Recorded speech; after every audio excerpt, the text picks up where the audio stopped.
say will urge them to get help, seek help, and get out. But always taken it to heart, and we never always control people. And unfortunately, a lot of psychics try to do that. We never have done that. Yeah, it's hard. You need to really have the right framework and structure spiritually, I think, to be able to counsel so many different people in different situations. But we try to come from great compassion in the process, and also knowing that people have to go through their own karmic lessons. We cannot change people's karma. We're not psychics that say, "Oh, we can change your destiny. We can wave a wand and we'll say prayers and change your destiny." We never do that. No, we give people tools to really break free of limiting paradigms and open them up to new ways of coping and being in the world.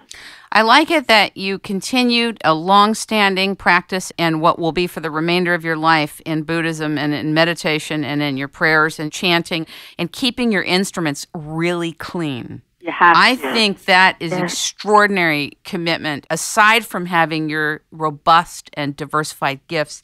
What do you think about Casey Anthony? Do you feel comfortable enough to say anything? Casey Anthony, well, we feel like, I think the jury was off. We've been very, very public by saying that she got away with murder, that she was guilty and is guilty, and that the jury got it wrong. But, we don't want to judge them either, because we weren't in the room with them and we didn't see the evidence. We didn't feel what they were feeling, but we do feel that psychic intelligence is what is needed so that people like that are not acquitted in the future. Yeah, that's a good example of a lack of psychic intelligence, in our opinion. What happened to Casey Anthony? She'll now go on to become a millionaire. And I think that that's sort of a tragedy, but again, it's her karma to have gotten away with such a crime and to be rewarded for it, in fact, in the future. But we believe in a karmic justice, as Buddhists. There is a karmic justice. She is not in our jail, but she will receive her karmic retribution either in this life or the next. There's always a balancing, a karmic balancing in future lifetimes, which I think a lot of people don't consider. It's kind of like the cosmic books. Yes. It's balancing the cosmic books, right? Yes, absolutely. Yeah. You can't get away with that, yeah. Do you think Barack will hit a second term or no? We have been very public about saying we think he's going to really encounter obstacles being reelected, and I think it's going to take a small miracle for him to be elected again. So we have been quite vocal about that.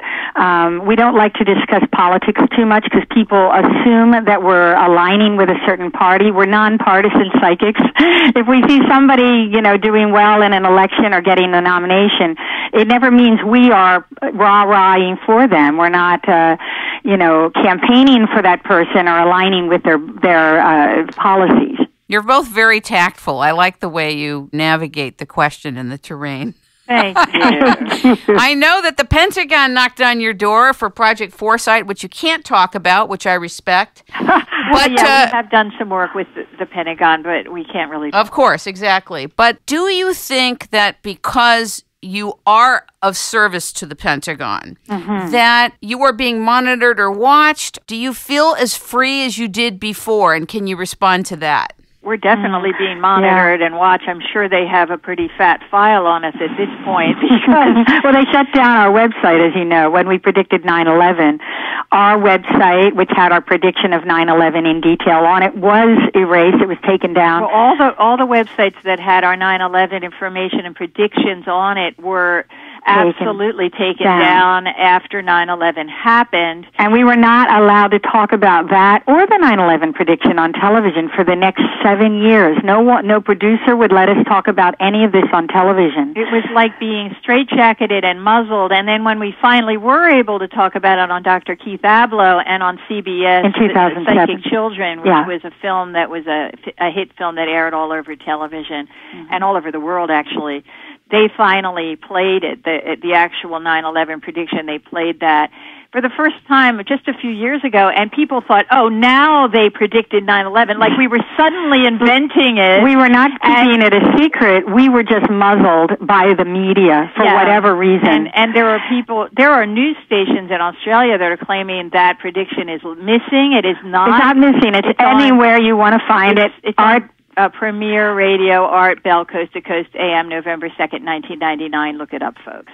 Yep. It's very accessible, as are many of our other predictions, most of our other predictions. They're all documented, and you can find the complete list of the hundreds of world predictions we've made in the media on our website, psychictwins.com. And may I mention also, Kim, that we have a free newsletter, monthly newsletter that we write ourselves, and we illustrate ourselves, and that comes out every month for free. So please go to our website and click on newsletter and fill out that little form. We'd be happy to have people on our list. I have one last question for you both. Sure. Okay, Kim. Because you are twins that are doing your dharma together in this lifetime and probably have in others.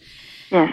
And you share the intimacy of all realms, really, in the secret recesses of your heart. Do you have private concerns about having a relationship and it impacting the dynamic and the ease with which you're able to operate now? That's a brilliant question, actually, that no one else has asked. Thank you.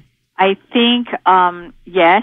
The answer is we are so close and so bonded. We're one soul with two bodies, which is called a bifurcated soul. It's very rare. But we don't know too many twins that are married. And I was married, Terry talking. I was married for about 9 years. I picked a guy that was probably the most like my twin that I could possibly find.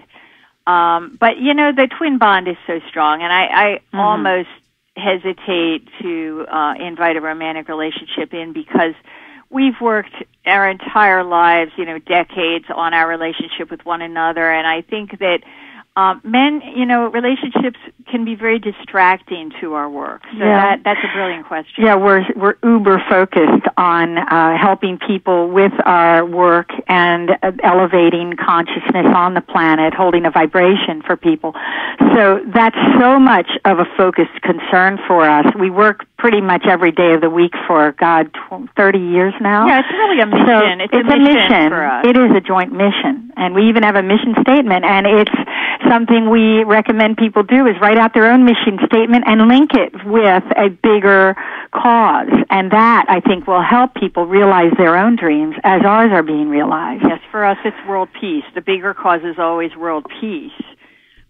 People seem to distrust that, but that's what we've devoted our lives to for 3 decades, and we will continue to do that. I really appreciate you both taking your time to come on the show. And even though it seems like a short appetizer, it really is a wonderful meal. But I'd like to consider it the first of many meals that we have together. You're wonderful. We really did enjoy the interview, Kim. You're quite special. And I hope that you continue to stay out of the closet with your gifts because you're a powerful lady. Thank you.